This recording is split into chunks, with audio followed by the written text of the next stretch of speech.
Charlie's words immediately made Ruoli involuntarily nervous. She is the super felon in the eyes of the entire Japanese judiciary, and the culprit who wiped out the Matsumoto family.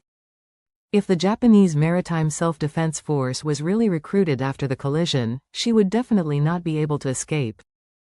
Moreover, if the Japanese find out that she has escaped from prison, they will definitely take care of her and will never give her a second chance to escape. Thinking of this, Ruoli gritted her teeth and said in a cold voice, "Slow down. Just get up, don't hit." The captain breathed a sigh of relief and quickly took an emergency brake. Ruoli's eyes were full of hatred and determination at this time, and she coldly shouted to the people around her, "Come with me." After all, she took the lead in rushing out of the cockpit and directly onto the side of the ship. At this time, the two ships were almost pasted, and Ruoli was standing in front of the railing on the side of the ship, and was only 35 meters away from Charlie on the opposite deck. Face to face with Charlie again, Ruoli's eyes were full of resentment towards him, gritted her teeth and shouted coldly, "Boy. You ran away last time, this time you will never have such good luck. If I don't take it today, your dog's life, I will not be called Ruoli." Charlie laughed and said happily, "Girl, have you always been so temperamental? Or is it because your life is too depressing when you grow up the day after tomorrow, so your temper is getting worse and worse?" Ruoli scolded angrily. "Don't be silly with me. If you tell me your name honestly, I can keep you a whole body. Otherwise, you will be broken into pieces." Charlie smiled and said, "Girl, I think you are young, beautiful and energetic, so you can be considered a top-notch beauty, so don't just say things like broken corpses. Isn't it better to be gentle? Remember, gentle girls are the most likable to men. With a tigress character like you, it is very likely that you will die alone." "What are you talking about?" Ruoli pointed at Charlie and gritted her teeth. "Boy. After you die, I will sew your mouth together and let you be dumb in your next life." Charlie smiled playfully. "Then see if you have the ability to kill me. If you have this ability, if you want to kill, please do whatever you want, but if you don't have this ability, then I will let you feel my punishment." Ruoli glared at him and screamed, "Go to hell." After speaking, with one hand on the fence, the whole person suddenly jumped several meters high, and charged towards Charlie with all her strength. Charlie stood by the fence with a disdainful smile on his face. Ruoli is indeed a master, but this master is for ordinary people. For Charlie, her mastership is basically the same as the old ladies on the street who could not restrain the chickens. In other words, it is like an online game. In front of a level 100 boss, there is no real difference between a level 10 player and a level 1 player. For the 100 level boss, the player who cuts the first level only needs one knife. The player who cuts the 10th level also only needs one knife.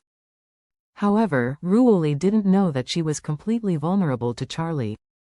She leapt into the deck of Charlie's ship, and saw that he has been standing motionless by the railing.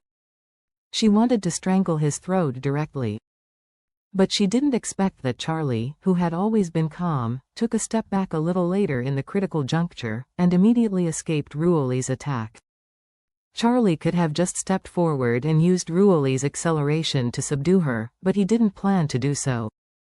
In his eyes, Ruoli is like a little milk dog encountered on the street. She obviously has no strength, but she prefers to bark and sometimes wants to rush to bite.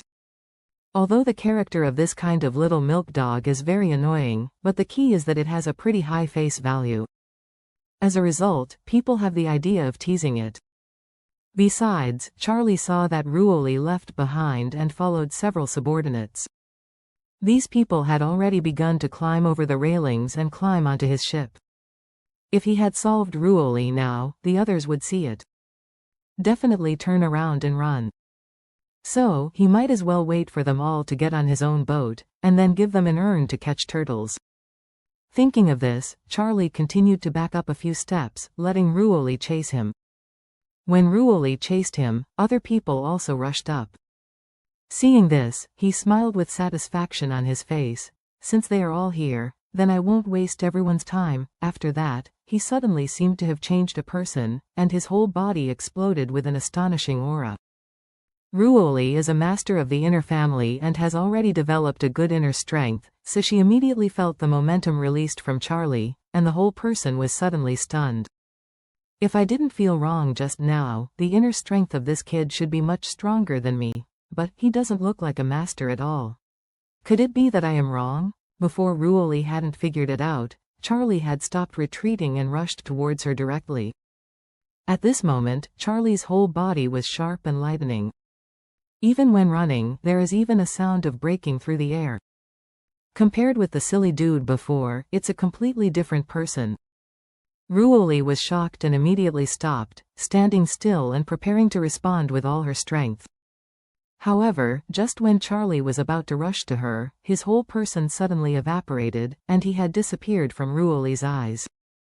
Before she could figure out what was going on, she heard a few screams suddenly behind her.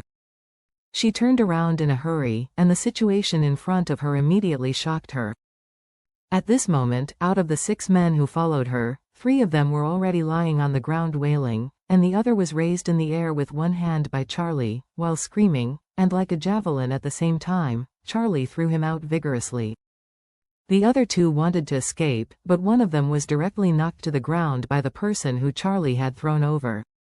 In the end, before that person had time to escape, Charlie grabbed his neck by neck and was directly lifted by him like a chicken, standing him up.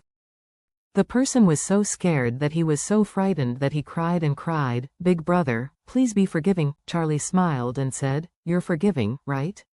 Okay, don't say I won't give you a chance. You have to fight for your own way to survive." The man nodded repeatedly and blurted out, "Don't worry, no matter what you say, I will do it." Charlie said indifferently, "I don't need you to do anything for me. You got on my ship without my permission. I just want you to FCUK off, that's all." As soon as the man heard this, he immediately said with joy, "I'm going to get out of here, out of here." He thought that Charlie was telling him to roll back to the boat where he came, so he was naturally relieved. However, he never expected that Charlie to directly threw him out with a wave of his hand. At the moment he rose into the air and flew to the sea. Charlie said coldly, "Whether you can survive or not depends on your own good fortune.